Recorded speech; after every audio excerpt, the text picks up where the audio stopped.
Delivery rider ba, sir? Ang entrance ng staff nasa likod. Kasama ko siya, boyfriend ko. So Marco, ano talaga ang work mo? Andrea was so vague about it. We were imagining all sorts of things. Janitor po ako. Building maintenance, interest. Maintenance. And this is who you've been spending your time This with. is who I love pa. Marco, hindi ka ba nag-prepare? I mean, first time mong makilala ang parents ng girlfriend mo, sana nagdamit ka ng maayos. Ito po ang pinakamayos kong damit. You know, I had a janitor at the office last year. Good worker, diligent, pero of course, ibang klase ng tao. Pa, nandito siya. I know he's here, anak, not blind. You remember Miguel Santos? Naging bilyonaryo under 30 years old. Nagtatanong pa siya sa'yo. Hindi ako interested pa. Hindi siya bagay sa'yo, anak ko. Excuse us a moment. Andrea, piliin mo, siya o kami, ngayong gabi. Kung hindi, wala ka sa will, wala sa negosyo, wala sa lahat. Pa, hindi mo magagawa yan. Nagawa na namin, anak, decision mo na. So, dessert. Andrea. Marco, hindi ko kaya ito. Alam ko. Pasensya na, hindi kita kayang piliin. Huwag ka na mag-explain. Mahal na mahal kita, Andrea, kaya naman kita palayain. Mahal, mag 2 months na tayo, pero hindi mo pa ako pinapakilala sa parents mo at dinadala sa bahay nyo. Mahal, nahihiya pa kasi ako. Bakit ka naman mahihiya, mahal? Total, nandito na rin naman tayo sa lugar nyo, dumiretso na tayo sa bahay nyo.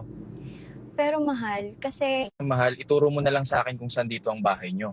Sige mahal, pero maliit lang at hindi maganda ang bahay namin ah. Mahal, nandito na tayo. Medyo malayo din pala tong lugar nyo, mahal. Saan na dito ang bahay nyo? Mahal, yan nga pala ang bahay namin. Bahay nyo yan? Di ko akalain na ganyan kakahirap, mahal. Sorry, mahal. Pero sa tingin ko hindi tayo nararapat sa isa't isa. Malayo masyado ang estado natin sa buhay. Pasensya ka na, pero need na kitang hiwalayan. Ang sakit naman. Pero sige, kung yan ang gusto mo. Tinawag ng mayamang dalaga na pulubi ang magkapatid.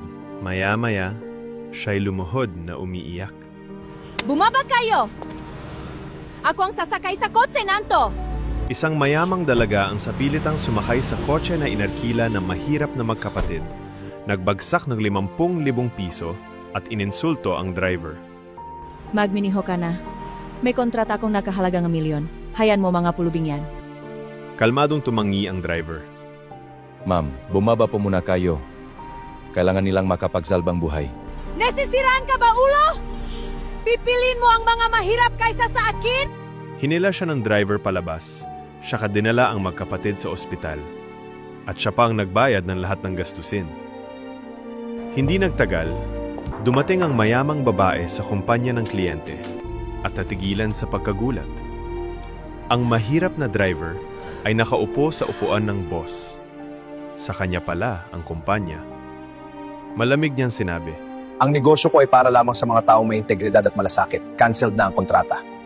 ang Diyos ay sumasalansang sa mga palalo, tatapuat nagbibigay ng biyaya sa mga mapagpakumbaba. Santiago 4:6. Ang pera ay panandalian lamang. Ang tunay na pagpapala ay nagmumula sa kabutihan, pagpapakumbaba, at pusong may takot sa Diyos. Kung hindi ka abala, magbigay ka ng amen. Huwag sarilinin ang paalalang ito. I-share mo ito upang mas marami ang mapaalalahanan.